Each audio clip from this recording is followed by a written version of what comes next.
રંગીલા રાજકોટમાં હાલમાં જન્મદિવસની ઉજવણી કરવામાં આવી।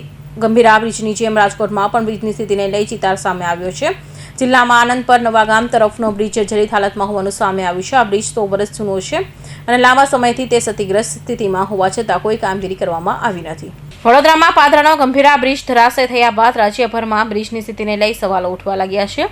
રાજકોટમાં આનંદ પરનો બ્રિજ જર્જરિત સ્થિતિમાં છે। આનંદ પરના બ્રિજમાં ખાડા અને ગાબડા પડતા સ્થાનિકો દ્વારા અનેક વખત આ મામલે ફરિયાદ કરવામાં આવી હતી।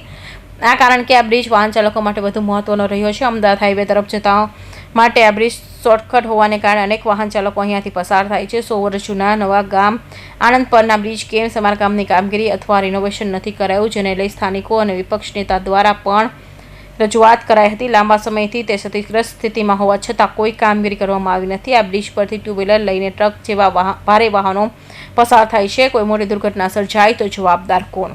ગામનો પુલ 110 વર્ષ રાજાશાહી વખતનો પુલ છે, બરોબર છે। અને આ અમારી માંગ એવી છે કે જે વડોદરામાં જે દુર્ઘટના બની એવી અમારા ગામની અંદર બને ને એવી અમારી સરકારથી માંગણી છે। આ બ્રિજની હાલત અત્યારે કેવી છે? આ બ્રિજની હાલત સાવ સાફ ખરાબ છે, જેથી કરીને પેલા દેખાવા માંડ્યા છે। બહુ જૂની બહુ સમસ્યા છે અને આ ગામની અંદર 6 થી 7 વિસ્તારનો અવર જવર થઈ રહી છે, જેથી કરી અમારા ગામની અંદર પાણી આવે ને આગળ ડેમ છે, પાણી આવે તો આ પુલ અમારે હાલતા બંધ કરવો પડે, જેથી અમારે 2-4 કલાકનો રસ્તો આવક જાવકનો બંધ રહે અને ટ્રાન્સપોર્ટ એસોસિએશનની લોડિંગ ગાડી બધી અહીંથી હાલે છે। અમારે આવી દુર્ઘટના જો અમારી આ ગામની અંદર બનશે તો આજે અમારે ગામ કરશું। અમારી સરકારથી એવી માંગણી છે કે સાહેબ આ પુલ અમને કઈક તાત્કાલિકના ધોરણથી અમને નવો પુલ બનાવી આપી। આ 6-8 વર્ષથી તો પુલ હલે જ છે।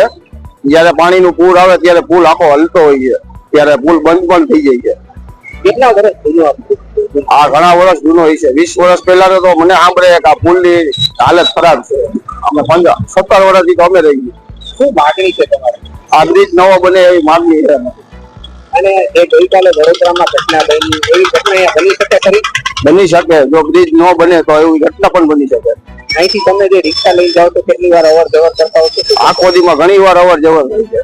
વડોદરા પાંદરાના ગંભીર બ્રિજ દુર્ઘટના બાદ પણ તંત્ર ઘોર નિંદ્રામાં છે। તંત્ર પાદરા બ્રિજ અને મોરબીને ઝૂલતા પુલ જેવી દુર્ઘટનાની રાહ જોઈ રહ્યું છે।